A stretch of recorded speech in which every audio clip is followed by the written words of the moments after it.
আসসালামু আলাইকুম। আপনারা সবাই কেমন আছেন? আশা করি সবাই অনেক অনেক অনেক ভালো আছেন। এই যে বাবু, আর আজকে নিয়ে এসেছি বাবুকে সাইকেল চালাতে। কেন নিয়ে এসেছি তার কারণ হচ্ছে ওর পাপ্পা গেছে ঢাকাতে, তো ও ওর পাপ্পার সাথে যাওয়ার জন্য অনেক বেশি জিদ করছিল, তো ওকে বলা হয়েছে। আর ও অনেক দিন থেকে বলছিল মা আমাকে সাইকেল চালাতে নিয়ে চলো, যেহেতু আমাদের বাসায় কোনো স্পেস নাই। বলো। আচ্ছা, সাইকেল চালাও, সাইকেল চালাও, তাহলে সবাই দেখতে পাবে।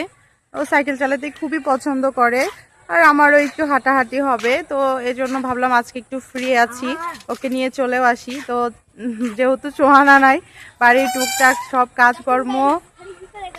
সব কাজকর্ম সেরে আস্তে আস্তে অনেক একদম প্রায় 5টা হয়ে গেছে, আর কিছুক্ষণ সবাই বাকি আছে আর সন্ধ্যা লাগতে। তো এই সময় বাবুকে নিয়ে চলে এসেছি।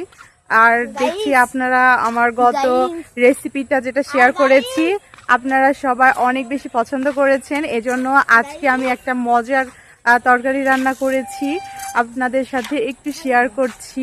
আর যদি আমার রেসিপিগুলো ভালো লাগে অবশ্যই কিন্তু একটা লাইক দিয়ে দেবেন, আর চ্যানেলটি সাবস্ক্রাইব করে রাখবেন, কারণ অনেক মজার মজার ভিডিও হতে চলেছে। যেহেতু আজকে ছিল শুক্রবার থাকার কারণে শুক্রবারের দিন একটু তো স্পেশাল কিছু রান্না করতে হয়, তো আমি এখানে গরুর মাংস রান্না করব বলে ভেবে নিয়েছিলাম। আর নতুন রসুন এখন ওঠা শুরু করে দিয়েছে, তো নতুন রসুন দিয়ে ভাবছিলাম যে গরুর মাংসটা রান্না করব। আর রসুন দিয়ে আমাদের বাসায় খুবই পছন্দ করে, তো এগুলো সব কিছু রেডি করে নিয়েছিলাম, ভাবছিলাম আপনাদের সাথে একটু কেননা শেয়ার করি। তো প্রথমে এখানে দিয়ে দিচ্ছি পেঁয়াজ কুচি। সব মশলা দিয়ে মাংসটা প্রথমে মেরিনেট করে নেব, খুবই সিম্পলি কিন্তু এটা রান্না করা যায়। একটু কাঁচামরিচ চেরা দিয়ে দিলাম, পরিমাণ মতো আদা রসুন, হলুদের গুঁড়া, মরিচের গুঁড়া দিয়ে দিচ্ছি, জিরা ধনিয়ার গুঁড়া, পরিমাণ মতো লবণ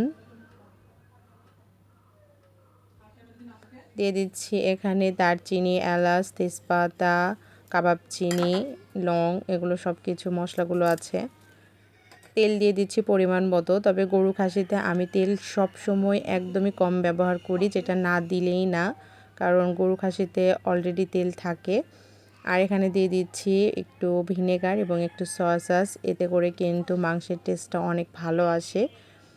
আর এখানে দিয়ে দিচ্ছি আমি 3টা বড় বড় করে কেটে রেখেছি টমেটো, এবং দিয়ে দিচ্ছি একটু মিষ্টি কুমড়া। এখন সবগুলো আমি মেরিনেট করে নেব সুন্দর করে মাখিয়ে।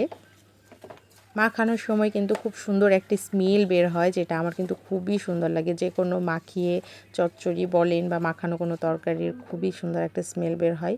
চাইলে কিছুক্ষণ রেস্টে রেখে দিলে কিন্তু এটা টেস্টটা অনেক সুন্দর হয়, মশলাটা ভিতরে ঢুকে যায় সুন্দর মতো। যদি সময় থাকে রাখবেন, না যদি সময় না থাকে তাহলে ইনস্ট্যান্টও রান্না করা যাবে। এবারে কিছুক্ষণ আমি রেস্টে রেখেছিলাম, তারপরে আমি চুলাটা জ্বালিয়ে দিয়ে এটা কষিয়ে নিয়েছি। ঢাকনা দিয়ে ঢেকে বেশ 15-20 মিনিটের মতো আমি হাই হিটে এটা কষিয়ে নিয়েছি।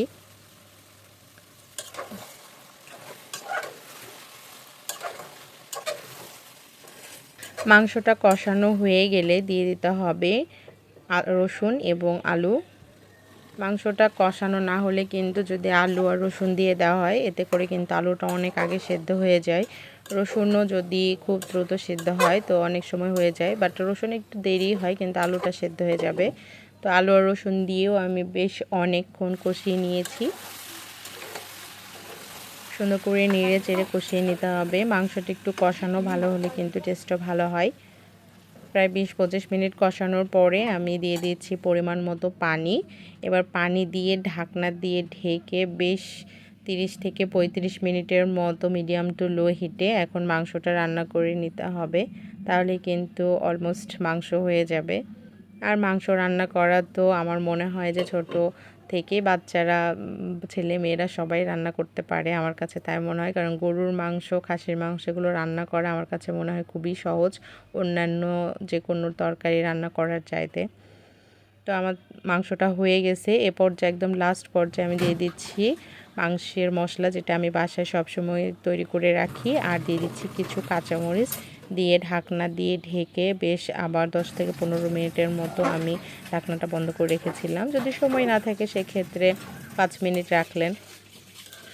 দেন আমি 15 মিনিট পরে ঢাকনাটা উঠিয়ে এই যে দেখুন একটু সুন্দর করে নেড়ে দিয়েছি যেন মশলাটা খুব সুন্দর মতো মাংসের সাথে লেগে যায়, মিশে যায়। তারপরে দেন এই যে সার্ভ করে নিচ্ছি। আর কি যে দেখতে এত সুন্দর হয়েছিল, মাশাআল্লাহ, খেতেও অসাধারণ হয়েছিল।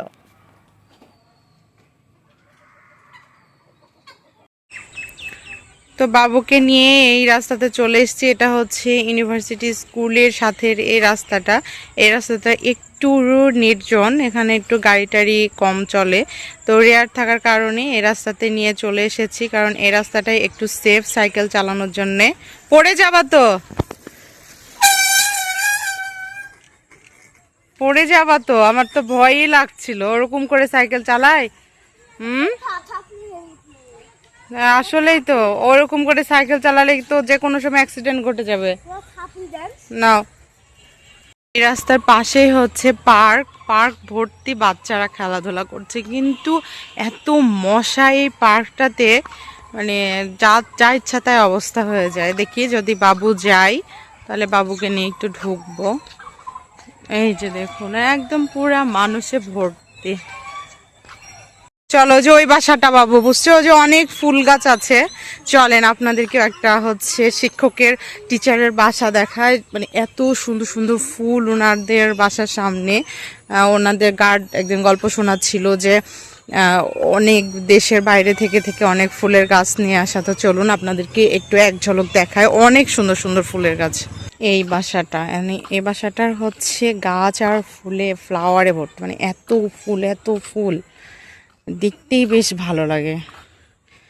এর আগে একদিন এসেছিলাম, এই গেট থেকে দেখে গেছিলাম। এখন তো আসলে অনেক ফুল নষ্ট হয়ে গেছে, কিন্তু ওই সময়ে আরও অনেক সুন্দর সুন্দর ফুল ছিল। গোলাপ ছিল, কি সুন্দর বড় বড় অনেক, মানে এই বিশাল বড় বড় গোলাপ ছিল, অনেক সুন্দর লাগে। আজকের ভিডিওটা আর বেশি লং করছি না, এখানে সমাপ্ত নিচ্ছি। এখন বাবুকে নিয়ে বাসায় যাব। আর আশা করি এই রেসিপিটি আপনাদের কাছে অনেক বেশি ভালো লেগেছে।